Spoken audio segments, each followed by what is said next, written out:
Bonjour à tous. Voilà, c'est le démarrage de ce webinaire. Meilleurs vœux pour 2026. Merci de nous retrouver pour ce webinaire de 11 h à midi, réalisé dans le cadre du partenariat entre Actif Formation et le cabinet TLC. Nous animons des webinaires de manière régulière sur l'année. Cette année, le thème, ce sont pour l'instant les critères impératifs, parce qu'effectivement, vous avez vu, il y a un affichage de vos évaluations, une espèce de Nutri-Score affiché dans vos établissements et qui dit combien de critères impératifs vous avez réussi. Donc, notre vision, ce qu'on va vous apporter aujourd'hui, c'est de dire comment on fait pour avoir la meilleure note. Comment on fait pour marquer le panier sur chaque critère impératif pour avoir les 4 étoiles, parce que les conséquences, elles sont importantes pour l'établissement, parce que c'est affiché, parce que c'est publié. Elles sont importantes pour la gouvernance, parce qu'elle a un certain nombre d'actions à effectuer quand les critères ne sont pas atteints. Et c'est important aussi pour les équipes, parce que c'est un élément de valorisation. Donc, on va démarrer tout de suite. Une petite présentation. Attendez, j'ai juste une petite quelque chose à régler. Voilà, une petite présentation de l'équipe. Donc, c'est Actif Formation qui a 50 ans d'expertise, d'expérience dans le social et médico-social, avec 170 formateurs. Et puis, enfin voilà, vous connaissez tous le catalogue d'actifs et les actions d'actifs. Le cabinet TLC, donc nous, à côté, on est des petits jeunes, mais on a quand même 20 ans d'expérience dans le secteur social et médico-social. On est certifié ISO 9001 et accrédité pour réaliser des évaluations qualité. On en a réalisé environ 300 l'année dernière avec des équipes sur toute la France de 45 évaluateurs environ. Donc, sont présents Gérald pour Actif, donc qui est consultant formateur depuis 20 ans, et on parlait avec lui à l'instant des routes de campagne qu'il sillonne pour aller dans les établissements et pour parler des RBPP, des auto-évaluations et voilà, et de la préparation à l'évaluation. Baptiste, qui est responsable technique pour TLC de toutes les évaluations qualité, qui forme les évaluateurs qualité certifiés AFNOR. Et puis moi-même qui suis responsable du cabinet et responsable des évaluations du cabinet TLC. Donc vous avez un chat pour poser des questions, pour faire vos remarques. Voilà, au fur et à mesure, on va les prendre vos questions. Alors pas forcément au moment où vous allez les poser, on va peut-être les regrouper. Et puis surtout, ce qui est intéressant là, c'est d'avoir des temps d'échange, des temps de réaction aussi par rapport à l'évaluation et par rapport à ces critères impératifs. Et encore une fois, ce qu'on veut vous apporter, c'est de passer la barre, c'est de viser l'excellence, c'est de réussir lorsque c'est possible, parce que des fois, ça demande une longue préparation, les 4 étoiles et la cotation de 4. Et on va y revenir donc pendant 1 heure. Donc, des critères impératifs, il y en a 18 ou 17 selon la nature de votre établissement. Ça va être précisé au fur et à mesure. Donc, on va zoomer sur quelques critères impératifs phares. Alors, pour rappel, ces critères impératifs, ils sont liés au manuel qualité. Quand il y aura une revisite du manuel en 2027, je crois, c'est ça? Oui, c'est 2027. Oui. Les critères impératifs, normalement, devraient évoluer, devraient changer, comme dans le champ sanitaire. C'est-à-dire qu'on commence à parler du numérique, on commence à parler d'autres critères impératifs, mais c'est considéré comme prioritaire par la Haute Autorité de Santé. Et donc, on a ces premiers critères-là pour une première vision du manuel qualité, mais dans le deuxième manuel qualité, il y aura d'autres critères impératifs. Donc, ceux sur lesquels nous allons zoomer, c'est les critères impératifs liés aux droits de la personne, donc la liberté d'aller et venir, le respect de la dignité, de l'intégrité, le droit à l'image qui fait beaucoup parler et qui nous a demandé beaucoup de temps pour nous mettre au carré entre toutes les équipes. le circuit du médicament sur le 362 qu'on connaît bien, nous, et puis ensuite les critères impératifs sur la démarche qualité, sur la démarche de prévention des risques, avec le plan de continuité d'activité, le plan de gestion de crise. Voilà, on zoome là-dessus. Et en dernier point, on aborde la question du conseil de la vie sociale. Donc surtout, revenez à ce moment-là ou restez jusqu'à ce moment-là, parce qu'on s'aperçoit à l'usage que le bon ou mauvais usage du conseil de la vie sociale dégrade beaucoup de critères impératifs parce que vous ne le mettez pas suffisamment dans la boucle ou pas de la bonne manière. Donc, c'est vraiment un point très important parce que ça impacte fort les critères impératifs. Le cadre réglementaire, donc voilà, très rapidement, on vous refixe un petit peu le cadre de tout ça. Baptiste, je te laisse la parole. Bonjour à toutes et tous. Donc oui, en guise d'introduction, un petit point de rappel, puisque ces évaluations qualité, il faut se rappeler qu'elles s'appliquent aux 45 000 établissements qui fonctionnent sous autorisation dans le cadre du fonctionnement du CASF. On est passé des évaluations internes et externes qui étaient peu satisfaisantes, et donc avec une modalité d'évaluation qui a été pilotée et qui est toujours pilotée par la Haute Autorité à la Santé, avec un manuel, des critères, une méthodologie qui est imposée. Après 2 ans de fonctionnement, ce sont environ 12 000 établissements qui ont été évalués. Chaque année, la HAS en fait un bilan, le dernier daté de juin 2025. Et puis, comme c'est quelque chose qui est en mouvement, l'évaluation, elle est très impactée par la cotation de chacun des critères. On va y revenir un peu plus en détail. Pendant une première période, tout le monde a un peu navigué à vue. On a eu une première fiche cotation en octobre 2024 qui est venue préciser les choses, mais qui a mis en lumière l'importance qu'il y avait à l'époque de présenter des éléments de preuve pour étayer les bonnes pratiques. Et puis, suite à divers sollicitations, retour des cabinets, des fédérations qui sont mobilisées, on a une nouvelle fiche cotation qui est toute neuve, toute fraîche, où on parle plus d'éléments de preuve, mais d'éléments d'objectivation. Et on va aller voir tout à l'heure quels sont les fameux éléments d'objectivation qu'on attend sur les critères impératifs. Pourquoi on a choisi ce focus? Thierry le disait, eh bien, dans cette évaluation de qualité, un des grands changements, c'était la publication des résultats. Et donc là, depuis quelques mois, la publication des résultats, elle est rendue obligatoire. Vous devez, en tant qu'établissement, publier vos résultats. Et les résultats, ils se traduisent notamment avec ce qui est paru sur le Qualiscope, avec cette cotation ABCD. Et pour rappel, cette cotation ABCD, comment elle est pensée? Il y a un savant calcul qui est fait entre les résultats des critères impératifs et puis la manière dont est évaluée la démarche d'amélioration continue de la qualité. Et c'est ce qui va vous attribuer cette cotation ABCD qui est affichée et qui effectivement est lourde d'enjeux pour les établissements et les équipes. Un petit point sur les critères impératifs. En 2024, seuls 19% des ESSMS évalués ont validé tous les critères impératifs. Et donc, c'est 1 sur 5. 1 sur 5. C'était 1 sur 5. C'est pour cette raison qu'on a décidé de faire un focus sur quelques-uns, notamment le plan de gestion de crise, le plan de prévention de la maltraitance, qui sont des attendus nouveaux depuis 2023 et qui nécessitent un travail de fond.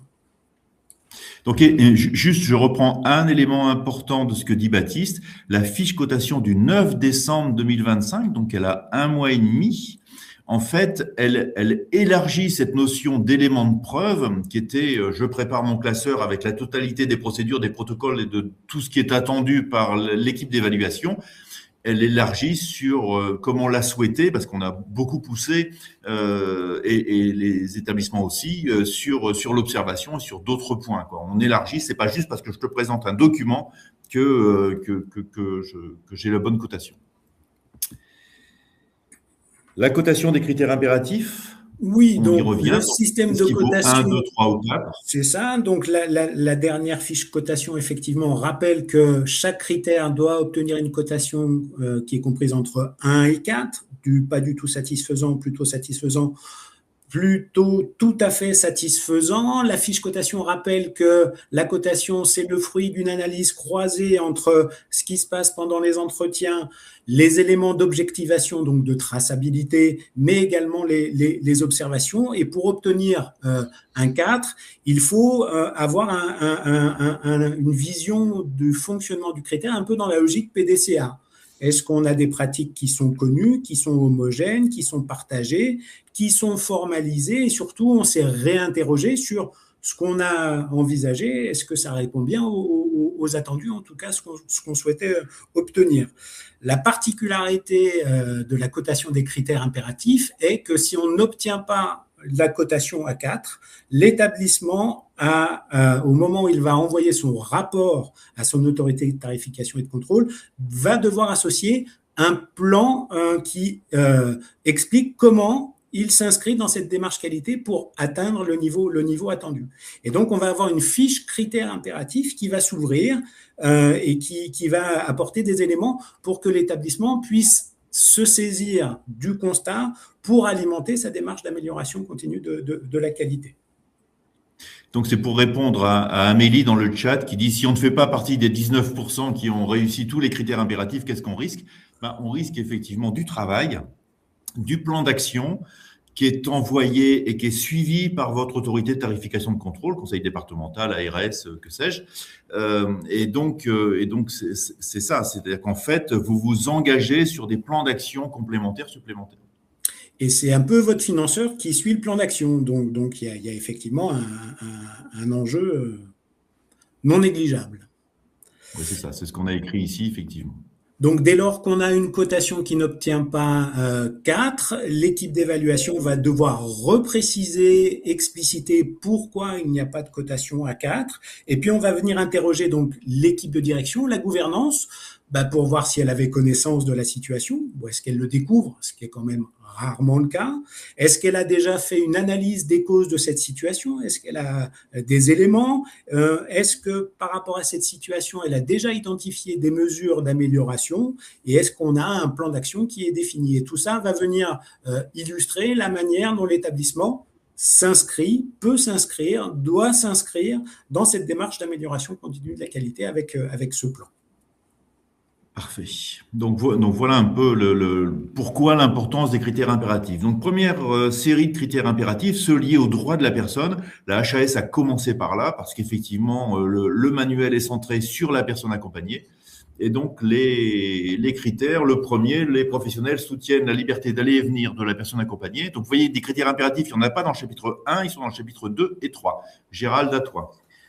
Merci Thierry, bonjour et bienvenue. Donc pour expliciter un petit peu le contenu de ce critère impératif, d'abord par rapport au socle juridique, on voit que ce critère est inscrit dans les droits fondamentaux et on le retrouve dans le Code de l'action sociale des familles sur la garantie des libertés et des droits individuels, le respect de la sécurité, la liberté d'aller et de venir. On le retrouve aussi dans la charte des droits et libertés de la personne accueillie avec la question relative au droit à l'autonomie, la liberté de circuler, de prendre ses propres décisions, et on la retrouve dans la loi sur le bien vieillir du 8 avril 2024 avec l'interdiction de conditionner des visites à une information préalable au niveau des structures.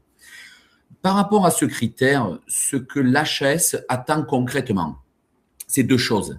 Concilier à la fois pour chaque personne deux principes qui ne s'opposent pas. Respecter la liberté des personnes d'un côté et assurer leur sécurité. Deux objectifs pour cela, favoriser la liberté de se déplacer, que ce soit à l'intérieur des structures, comment l'établissement promeut, encourage l'autonomie dans les déplacements des personnes. Ça, c'est le premier objectif. Et le second objectif, si cette liberté d'aller et de venir se doit d'être limitée, comment celle-ci, la restriction s'opère? Est-elle nécessaire, proportionnée et surtout, est-elle documentée et fait-elle l'objet d'une pluridisciplinaire avec régulièrement une évaluation aussi conditionnée dessus. Quels sont, par rapport à ce critère, les éléments de preuve que les évaluateurs chercheront à entrevoir dans le cadre de leur venue sur site et comment surtout aussi on le prépare dans le cadre de l'auto-évaluation, puisque tout se prépare dans l'auto-évaluation. D'abord, l'entretien avec les professionnels. Les évaluateurs, quand ils seront sur les entretiens, poseront comme question, c'est des exemples, comment les restrictions sont-elles encadrées dans votre établissement? Est-ce que vous avez bénéficié d'une formation à vous professionnels par rapport à cette question-là? Y a-t-il des procédures mises en place? Et l'évaluateur là-dessus aura une vision relativement spécifique compte tenu de l'établissement dans lequel il se trouve et du public qui est accompagné. Selon qu'on soit majeur, mineur, avec des problématiques pathologiques, des déficiences, le critère sera abordé par rapport à l'établissement, bien entendu au public qui l'accompagne. Comment adaptez-vous vos pratiques selon les capacités physiques et cognitives des personnes accompagnées? Comment les personnes accompagnées et leurs proches sont informés de leurs droits et associés aux décisions, et notamment lorsqu'il y a des décisions limitatives? Comment le consentement est-il recherché avec la personne? Voilà un petit peu le genre de questions que posera l'évaluateur.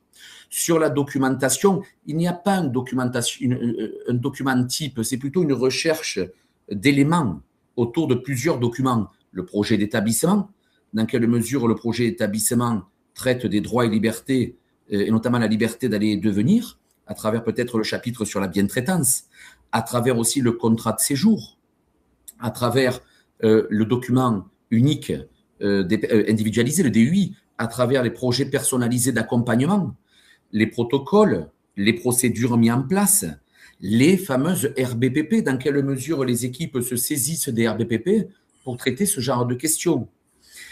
Dans les observations directes, les évaluateurs regarderont un petit peu l'environnement des personnes, que ce soit à l'intérieur des établissements, des services, comme à l'extérieur, et les facilités d'accès et les moyens mobilisés pour promouvoir cette liberté d'aller et de venir, que ce soit au niveau des modalités d'accès au niveau de l'établissement, que ce soit dans l'organisation des pratiques.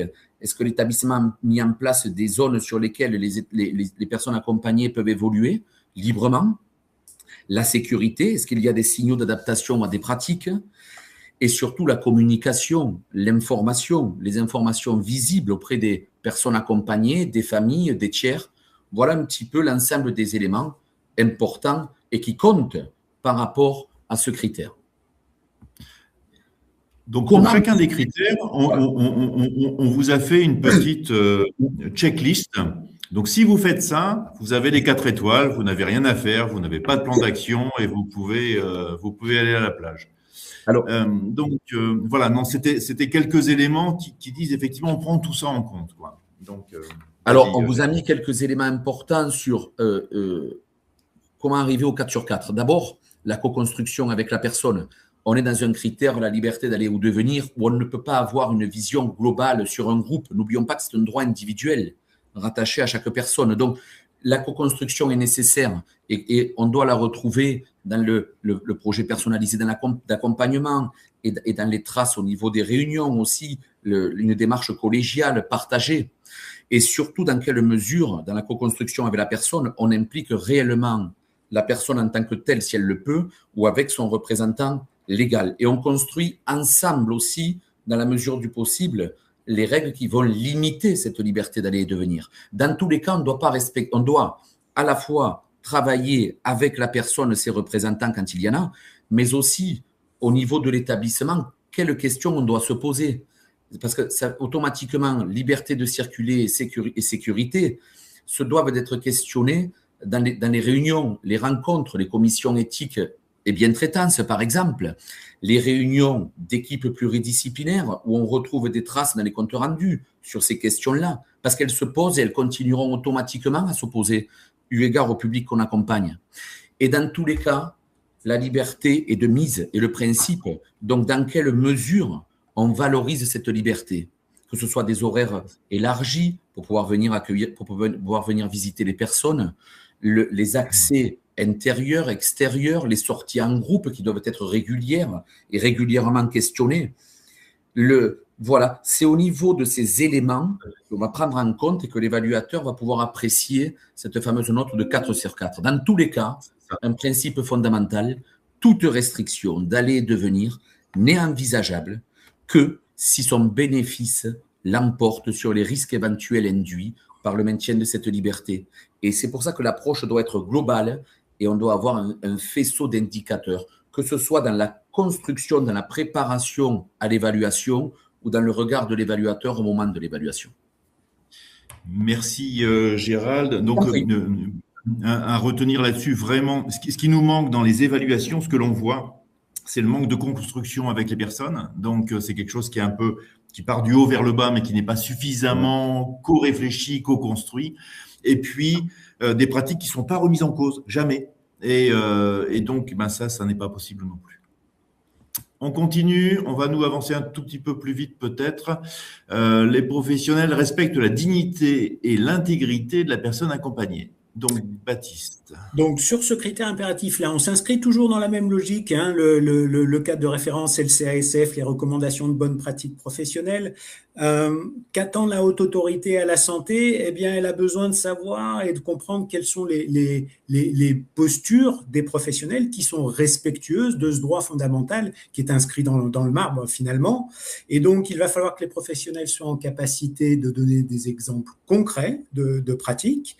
On a, nous, en tant qu'évaluateurs, besoin de s'assurer qu'il y a des définitions communes. Vous voyez qu'on manipule des termes très généraux qui sont presque d'ordre philosophique. Qu'est-ce que la dignité? Qu'est-ce que l'intégrité? Eh bien, ça, on va le regarder aussi par le prisme de l'établissement qu'on évalue. Parce que l'intimité, la dignité et l'intégrité pour un enfant porteur de handicap, on ne le regarde pas tout à fait de la même manière dans un CHRS ou dans un EHPAD. Donc, on a toujours cette logique-là. Qu'est-ce qu'on va attendre? Eh bien, des exemples qui sont les plus concrets possibles, pardon. Sur la consultation documentaire, évidemment, on est au cœur des outils de la loi du 2 janvier 2002, qui sont les outils qui favorisent l'exercice des droits. Mais on verra tout à l'heure que l'affichage de la Charte des droits et libertés dans le hall d'accueil est pas tout à fait satisfaisant. Et puis, dans les éléments et qui sont très en lien avec l'évolution de la fiche cotation, la place de l'observation va être fondamentale sur la manière d'apprécier la manière dont les professionnels respectent cette dignité et l'intégrité de la personne accompagnée. Donc, comment on fait pour viser les 4 étoiles? Eh bien, on va avoir besoin de s'assurer qu'effectivement, les outils, la loi du 2 janvier 2002, eh bien, en 2026, ça fait 25 ans qu'ils doivent être là.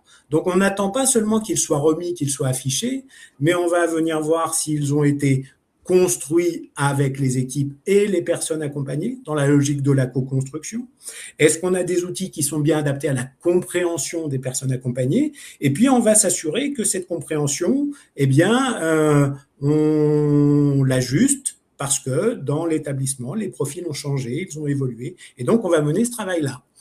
On va attendre de la part des professionnels qui donnent des exemples concrets tirés de la vie quotidienne. Et comme je le disais, on a parfois des pratiques qui sont spécifiques et on va voir comment ces pratiques, elles sont bien adaptées aux besoins des personnes accompagnées. Et puis, la place de l'observation, je vais vous donner un exemple très concret. J'ai fait une évaluation d'un IME il y a 2 jours.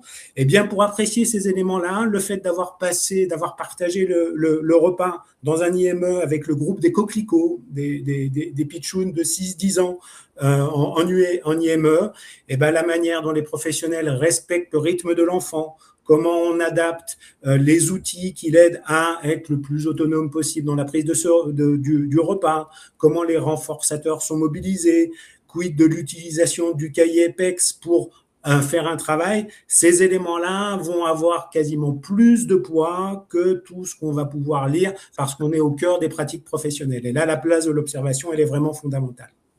C'est ça. Et la place de l'observation, on essaie de faire pression auprès de la haute autorité de santé pour qu'elle prenne plus de place.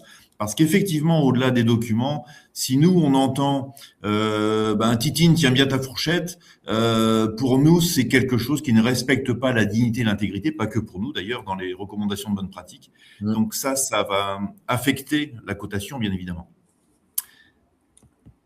Le critère suivant, il a donné beaucoup de discussions sur le droit à l'image de la personne accompagnée. C'est pas forcément compliqué de se mettre au carré et donc d'avoir les 4 et d'avoir la meilleure note là-dessus et de pas avoir de plan d'action, on se répète un peu, mais il faut bien le prendre par le bon bout.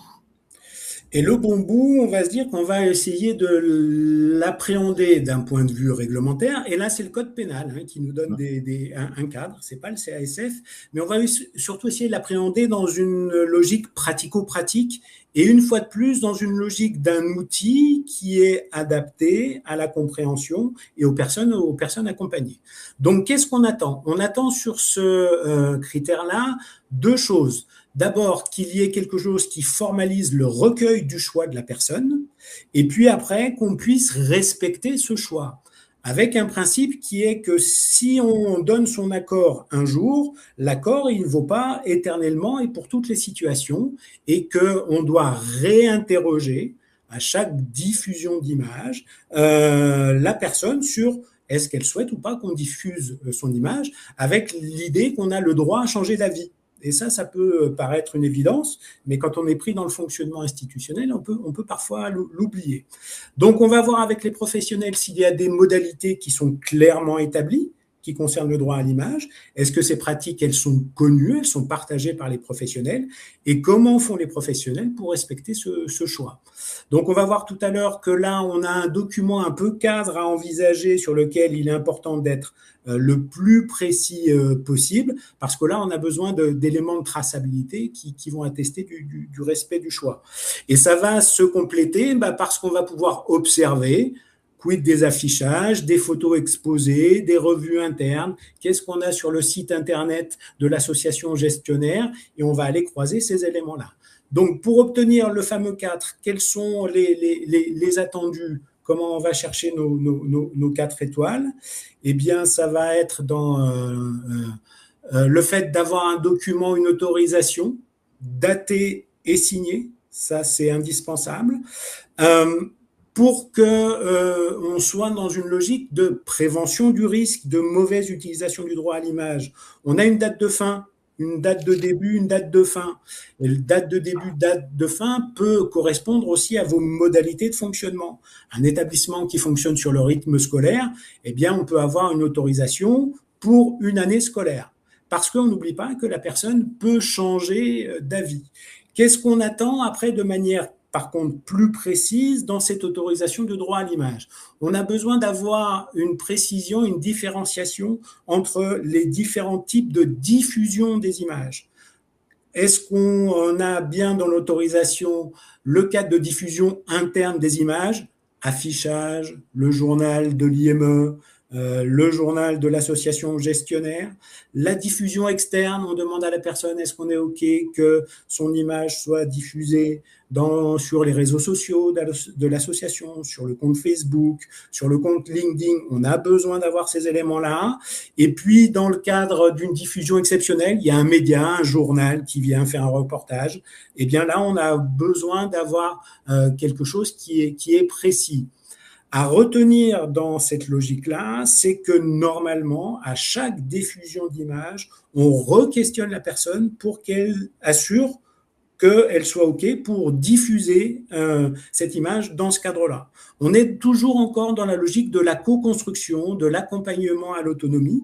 Donc, ça pose des questions dans un certain nombre d'endroits, mais voilà quels sont les principaux attendus. Et c'est bien à chaque diffusion d'image, mais comme pour chacun d'entre nous. Moi, si j'ai une image, je suis pris de profil, et là, vous me voyez de face, mais j'ai un grand nez, j'ai pas envie d'être vu de profil dans un journal ou dans une publication, je dirais non, je veux pas que ce soit publié, pas celle-là. Toute personne, tout usager, tout résident a le droit d'avoir la même approche. Donc voilà, le droit à l'image, on peut vraiment avoir le 4. Il y a d'autres critères qui demandent vraiment un travail de longue haleine. Celui-là, on peut avoir le 4, mais il faut le prendre par le bon bout. Et en pensant à un outil adapté à la compréhension des personnes. Oui, Falk ou autre, enfin en tout cas un outil qu'elles peuvent s'approprier. Tout à fait. Alors, le critère impératif lié à l'accompagnement à la santé. En débutant ça, Baptiste, est-ce que ça ne concerne que le champ de ceux qui sont atteints par ce critère ou pas, en fait? Alors, on a d'un point de vue réglementaire, c'est un critère qui est où la SINAE, le logiciel que l'on utilise, va l'ouvrir que quand on est un établissement médico-social. Mais il ne faut pas oublier qu'on est dans une logique de prévention et de gestion des risques dans ce manuel d'évaluation. Donc, on va aussi voir comment ces sujets-là sont traités, et ça fait partie des critères sur lesquels le critère impératif va être questionné du point de vue des professionnels. Parce qu'on a besoin de s'assurer que les professionnels sont au clair avec la manière de sécuriser ce fameux circuit du médicament. Vous avez à l'image là une petite illustration qui va venir mettre en lumière le fait qu'on a besoin de regarder à chacune des étapes du circuit du médicament comment on s'assure de limiter un potentiel risque. Et ça, on le prend dès la prescription, qui prescrit, et puis on va venir interroger la question du transport, d'où viennent les médicaments, qui les assure, qui assure la préparation, qui gère la livraison, quand ça arrive dans l'établissement, qui reçoit, où est-ce que vont les médicaments, où est-ce qu'ils sont stockés. Ensuite, une fois qu'ils sont stockés, comment on est vigilant à la sécurisation des stupéfiants. On va ensuite regarder l'étape de la préparation des médicaments, les piluliers, est-ce qu'on a des blisters, comment on travaille ces éléments-là, comment on les trace pour aller jusqu'à la préparation, les conditions d'administration et le traçage. Et donc, vous voyez qu'on est dans un critère qui est très technique. On parlait tout à l'heure de la place de l'observation. On va venir voir qu'est-ce qu'on attend. Et là, vous voyez que la traçabilité, la formalisation, les procédures, les protocoles vont être extrêmement importants. Mais c'est également un temps sur lequel on va avoir besoin d'être sur site. Dans le cadre d'une évaluation sur ce sujet, on essaye de trouver un créneau de 30 minutes pour aller voir avec les professionnels comment c'est préparé et comment ça se met en place. Donc, élément important sur cette page-là, dès qu'il y a du médicament, la nécessité d'audit interne ou d'auto-évaluation, quelque chose qui vous permet effectivement de regarder si votre système, votre processus est bien sécurisé. Là, on est vraiment dans de la formalisation de la procédure, du protocole, effectivement, des audits internes, des auto-évaluations. L'ARS le fait, Omedit le fait, et on a besoin de s'assurer de qui fait quoi à chacune des étapes. Et là, la place de l'enregistrement, de la traçabilité est vraiment fondamentale pour éviter une fois de plus les risques, parce que les risques de iatrogénie peuvent être évidemment très très lourds de conséquences. On fait un petit break à cet endroit-là, donc, et on va prendre une série de questions, et puis je vous demanderai, Gérald, Baptiste, dans les critères impératifs, si par hasard je n'avais pas 4 aux critères impératifs, j'ai une action, un plan d'action, est-ce que j'ai un délai? C'est quoi les délais qui existent pour écrire, pour mettre en œuvre? Alors le plan d'action, il doit être transmis avec le rapport final. Donc ça, c'est immédiat, c'est tout de suite après l'évaluation. C'est une des raisons pour lesquelles que quand on finit l'évaluation sur site, on donne déjà une tendance à l'établissement. Le délai de mise en œuvre du plan d'action, il faut qu'il soit raisonnable et raisonné. C'est-à-dire qu'il y a des sujets sur lesquels il peut y avoir besoin d'un petit peu de temps. Par contre, il y a des sujets qui peuvent nécessiter une action immédiate. Si on a un circuit du médicament qui n'est pas sécurisé, là, le plan d'action, il doit être immédiat et il doit s'enclencher immédiatement après l'évaluation. Il y a d'autres critères qui peuvent nécessiter un petit peu de travail. Il faut que les délais soient raisonnables. Dans les 6 mois. Quand on se demande un peu de travail, c'est quoi? C'est 6 mois? 6 mois, Dans les 6 mois. Ouais. On parlera tout à l'heure du plan de continuité d'activité qui a fait défaut à beaucoup d'établissements. C'est 6 mois, quoi. C'est ça. C'est 6 mois. 6 mois. Comment on travaille quand il y a un service de placement familial spécialisé, les enfants sont confiés en famille d'accueil. Donc je ne sais pas de quels critères on parlait à ce moment-là, mais par rapport à tout ce qu'on s'est dit sur la liberté d'aller et venir probablement, ou sur des critères liés au droit et à la dignité de la personne, comment nous on fait dans l'évaluation, peut-être Baptiste, par rapport à ça, quand c'est un service externalisé en fait? Ouais, c'est ça. Je disais tout à l'heure que les critères, on les voit du point de vue de l'établissement et de ses missions. Dans le cadre d'un service, eh bien, les familles d'accueil sont associées à l'évaluation. Elles participent, elles sont considérées comme des professionnels. Et on va venir voir en fait quelle est l'articulation entre le service et les familles d'accueil, comment les familles d'accueil participent aux réflexions, comment elles sont associées à la mise à jour des outils, la liberté d'aller et venir, on voit bien que ça a à voir avec l'accompagnement éducatif, donc effectivement, c'est des vrais sujets, mais les familles d'accueil sont des parties prenantes de la démarche qualité et elles vont être associées et invitées à participer pour voir comment elles interviennent. Et nous, on les prépare dans l'auto-évaluation, hein. Dans les démarches comme ça, déjà dans l'auto-évaluation, on invite, elles sont parties prenantes. Elles font partie du périmètre. Ah oui. Elles font partie du périmètre. Alors, pour les personnes ayant des troubles cognitifs, et j'irai plus loin, pour des personnes qui n'ont pas l'accès à la parole, pour des enfants, des petits, des tout petits, dans un CAMS entre 0 et 6 ans, les droits liés à la personne, les droits liés à l'image, les droits, comment on fait?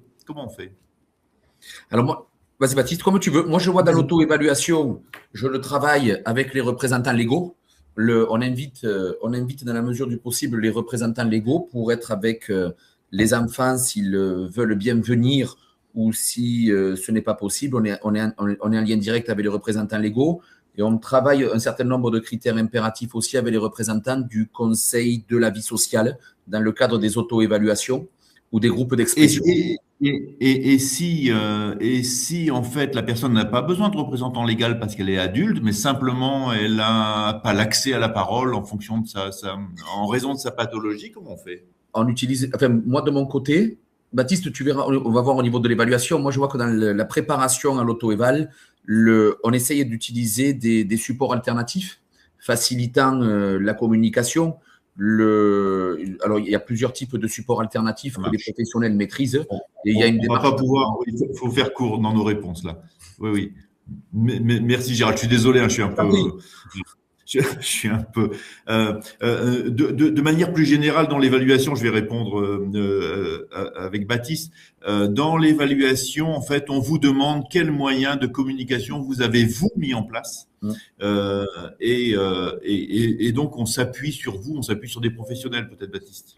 Oui, c'est ça. Je redonne l'exemple de l'IME. Là, les enfants que j'ai eu l'occasion de rencontrer ont des méthodes de communication différenciées. C'est justement bien là qu'on va venir voir comment on travaille est-ce qu'on a bien évalué les besoins spécifiques? Est-ce qu'on a les bons outils? Ces outils, comment on les construit? C'est pas les professionnels tout seuls dans leur coin, mais on associe les parents, le représentant légal, dans l'intérêt de la personne accompagnée. On est vraiment dans cette perspective-là.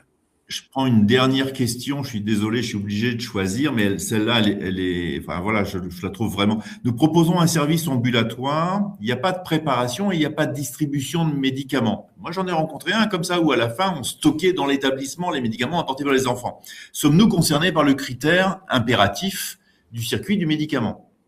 Alors, si on est un SIAD, bien évidemment. Si on est un CESAD, non, mais on peut arriver, ou un SAD, on peut être arrivé à… Donc, il n'y a pas le critère impératif, mais par contre, on a un critère sur la prévention du risque. C'est quel critère? C'est le 361, il arrive juste avant. On vient voir la gouvernance, comment elle organise ça. Donc c'est effectivement, c'était l'idée que je voulais amener, c'est que vous n'êtes pas forcément soumis aux critères impératifs, mais au travers du 361, à un moment, si les médicaments sont préparés par les parents, sont amenés par le taxi, ensuite ils sont stockés par vous, vous dites vraiment c'est très bien, et dans la distribution on fait vraiment les choses très bien. Oui, sauf que le circuit de médicaments en tant que tel, voilà, vous avez une responsabilité là-dessus. Ça n'est pas un critère impératif, mais vous serez quand même affecté au travers du 361 notamment, quoi. En mettant c'est ça, en pensant toujours dans l'évaluation qualité, la qualité, elle s'alimente par la démarche de prévention des risques. Plus on est dans la prévention des risques, plus on consolide sa démarche qualité. La démarche qualité permet d'être dans une prévention des risques. Alors, démarche qualité, démarche de prévention des risques, et j'aimerais vraiment qu'à la fin, il nous reste 10 minutes pour les questions et pour parler du CVS. Alors, on va aller très vite. Je suis désolé. Sur le plan de prévention des risques de la maltraitance et de la violence, donc socle juridique, on l'a avec le Code de l'action sociale et des familles et le référentiel HAS, 2 points clés. Dans quelle mesure le SMS définit-il avec les professionnels un plan de prévention et de gestion des risques? et dans quelle mesure le SMS traite les signalements et met en place des actions correctives. Bien entendu, il fait partie des critères impératifs. Et concrètement, qu'est-ce que l'on attend? On attend déjà un plan de prévention formalisé. Deuxièmement, que la politique liée à la prévention de la maltraitance et à la promotion de la bientraitance se retrouve dans plusieurs outils, notamment le projet d'établissement, en lien notamment avec le décret du 29 février 2024 qui pose le principe d'intégrer la bientraitance et la lutte contre la maltraitance dans chaque paragraphe de projet d'établissement et de service. On attend aussi une opérationnalisation de l'ensemble de la démarche, du signalement à la protection immédiate lorsqu'il y a bien sûr des personnes à protéger, l'information aux autorités, actions correctives à mettre en place.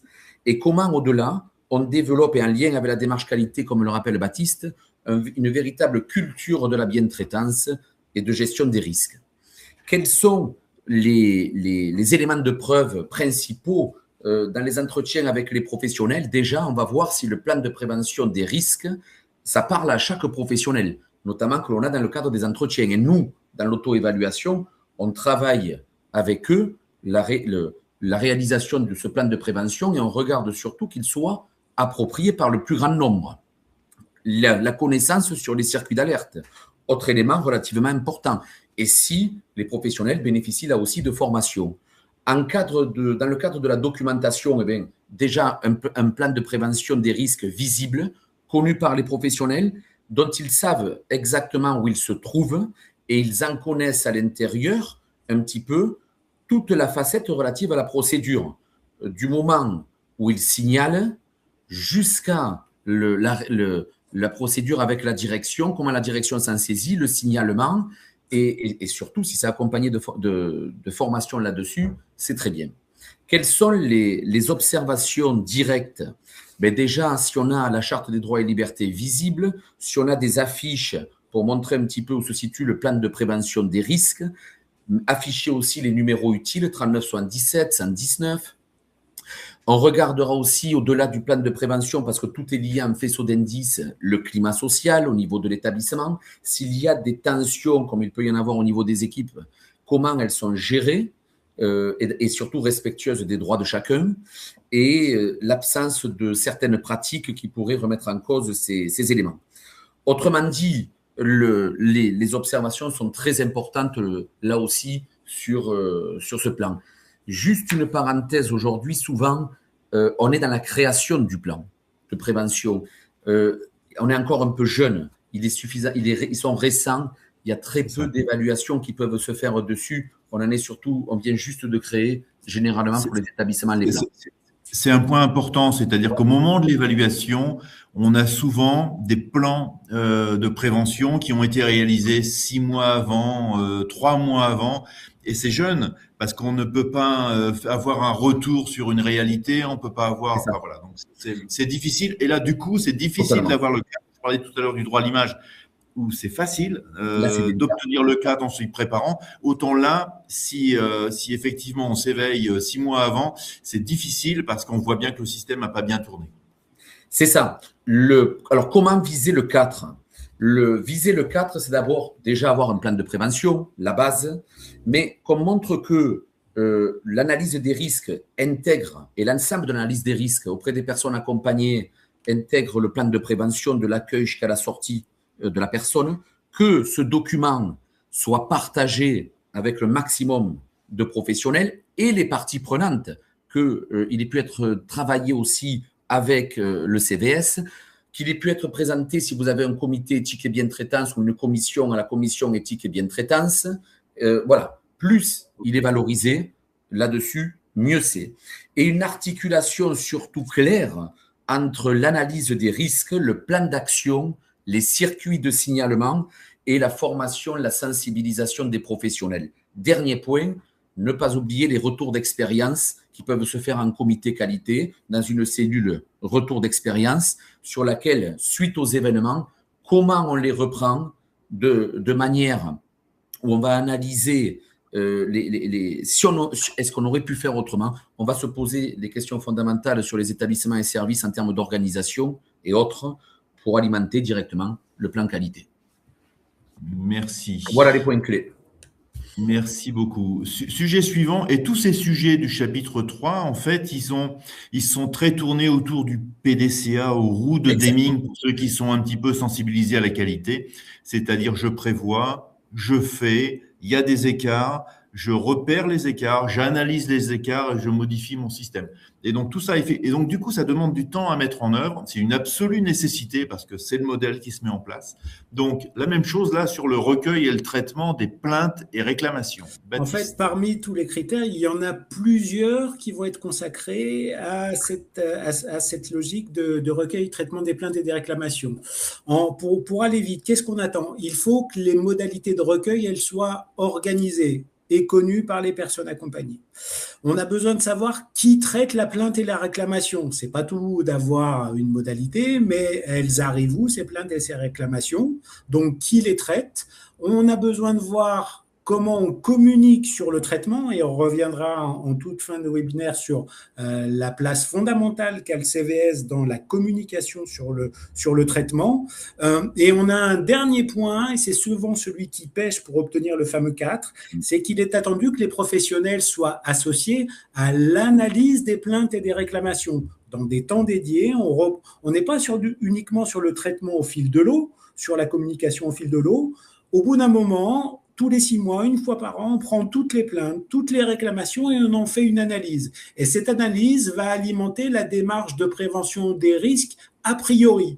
On a tant de dysfonctionnements de plaintes sur des temps de transport des enfants qui viennent, eh bien ça nous amène à se dire on a un sujet, on va voir comment le traiter. Donc en résumé, pour obtenir le 4 sur ce critère-là, on a besoin d'avoir des modalités qui sont clairement définies, mais les modalités, il n'y a pas d'attendu. À un endroit, chez les tout-petits, c'est la boîte à idées dans l'AMEX avec les 6-10 ans. À un autre endroit, c'est une fiche de déclaration qui est accessible à l'entrée. À un autre endroit, c'est un QR code. Ce qui est important, c'est que les modalités soient définies, adaptées aux personnes et que les personnes soient informées de comment elles peuvent formuler une plainte et une réclamation. Ce qui est sûr, c'est que ça n'est pas noyé dans le cahier de liaison et qu'on doit en faire un traitement particulier. Et effectivement, pour obtenir le 4, il faut qu'à un moment sur l'année, les professionnels soient associés à ça dans un temps dédié là-dessus.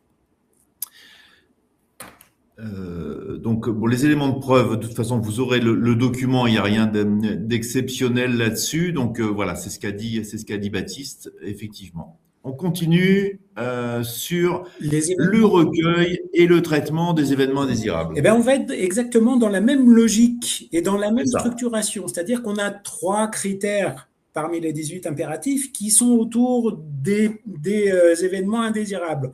Premièrement, on va retrouver l'organisation et le recueil des événements indésirables.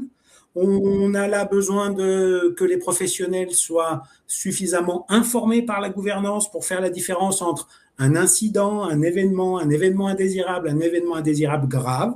Donc, on a besoin d'avoir des modalités clairement définies. Et là, ça passe par de la procédure, par l'utilisation d'un outil, d'un logiciel qui va permettre ceci. En deuxième point, on attend une organisation du traitement des événements indésirables. Une fois qu'on a la voie d'entrée, à qui ça arrive et qui va traiter. Et c'est notamment là qu'on va avoir besoin de comprendre comment sont qualifiés les événements indésirables en événements indésirables graves qui vont, eux, devoir être communiqués également à l'autorité de tarification et de contrôle. On doit communiquer sur le traitement des événements indésirables. On ne les laisse pas. On ne met pas la poussière sous le tapis, on doit voir ça. Et comme c'est le cas pour les plaintes et les réclamations, les professionnels, là, vont être associés parce que c'est à eux qu'on va demander comment ils font, comment ils déclarent, qui nous amènent des situations concrètes. Ils vont devoir participer à l'analyse des événements indésirables et on verra tout à l'heure que cette analyse devra être impérativement présentée au CVS minimum une fois par an. Voilà. Tout à fait. Donc ça, c'est vraiment la même chose, enfin la même logique en tout cas. Alors un point important et qui a fait souffrir beaucoup de monde, le plan de gestion de crise et surtout le plan de continuité de l'activité. Alors, ouais, Thierry, j'allais te dire souvent sur ce critère-là, les établissements, et notamment dans l'auto-évaluation, pointent du doigt, nous avons une fiche action sur la gestion du Covid. C'est ça. Ça, c'est une fiche action du plan de continuité de l'activité. Quand on parle du plan de gestion de crise de continuité de l'activité, quand on parle d'un plan de gestion de crise de continuité de l'activité, il y a deux éléments. Il y a le premier, le plan de continuité de l'activité. Comment l'établissement, le service dans lequel je me trouve, pourra maintenir ses activités essentielles eu égard aux événements qu'on aura éventuellement pu traiter en termes de fiche action. Et là, arrive adossé au plan de continuité de l'activité, le plan de gestion de crise. Le plan de gestion de crise égale comment on organise des réponses dans des situations où on doit assurer une continuité du service. Quelle organisation, qu'est-ce qu'on met en place, notamment lorsqu'il manque du monde et lorsqu'on fonctionne en planning dégradé. Concrètement, qu'est-ce qu'on attend dans le plan de gestion de crise et de continuité de l'activité?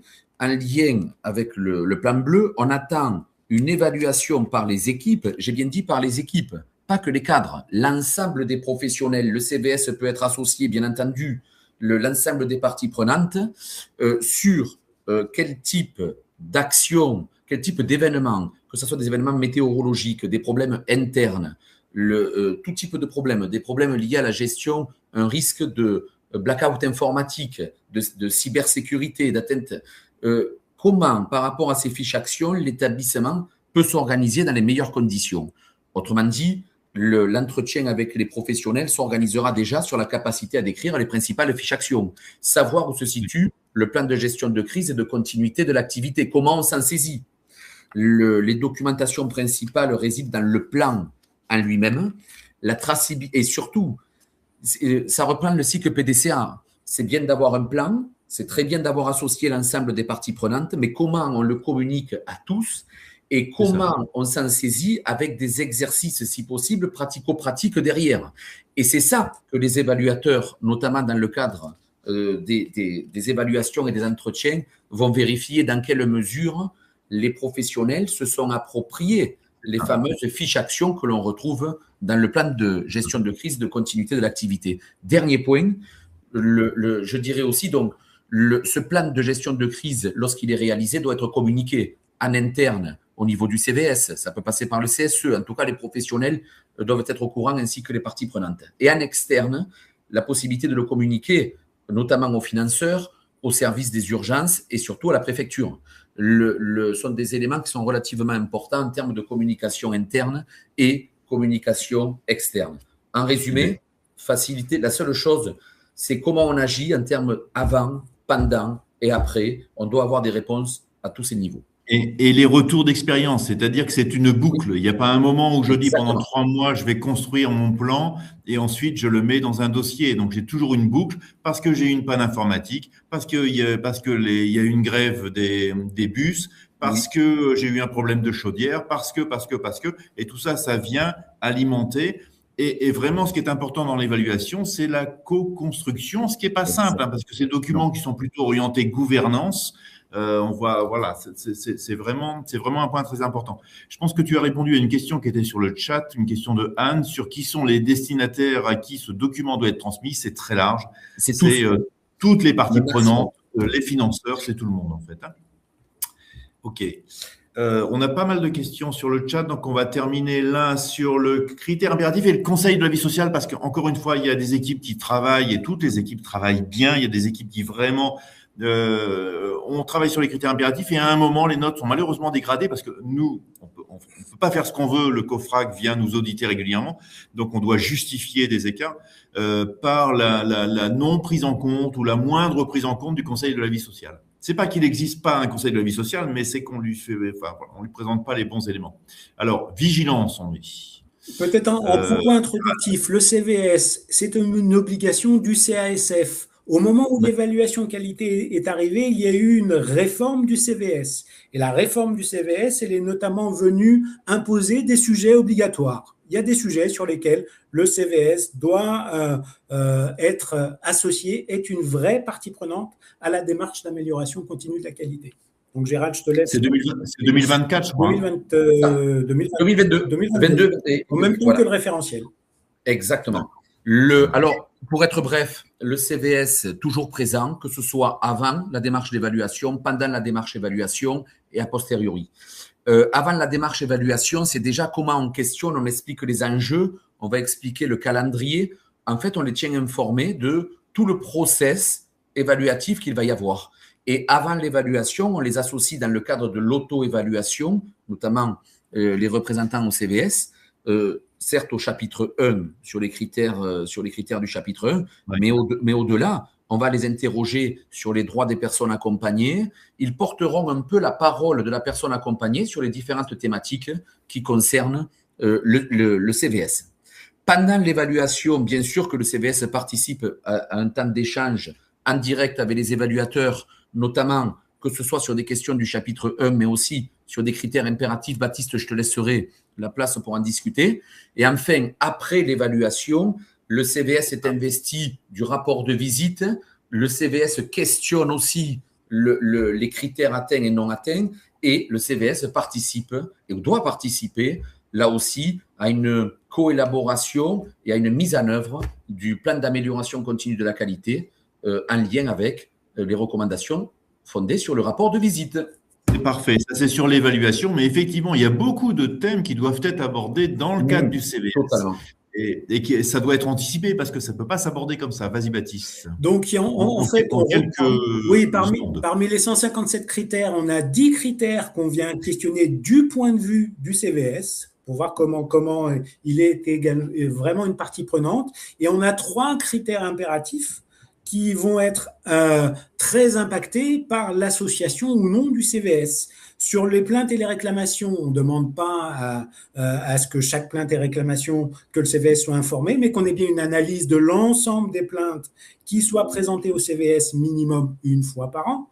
C'est la même chose sur les événements indésirables. L'analyse doit être présentée, analyse, vous vous souvenez, qui est réalisée par les professionnels. C'est pas le service qualité, c'est pas la gouvernance, les professionnels ont contribué. L'analyse est présentée et le plan de gestion de crise et de continuité, une fois qu'il est fait, on a un événement, il est mis à jour, le CVS est informé. Et si on a un CVS qui n'est pas suffisamment associé, eh bien ça va impacter la cotation globale du critère qui peut ne pas obtenir la cotation à 4 si le CVS n'est pas associé dans la démarche.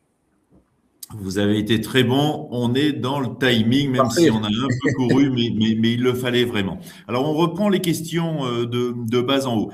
Les plaintes et les réclamations, est-ce que ça ne concerne que les personnes accompagnées? Oui.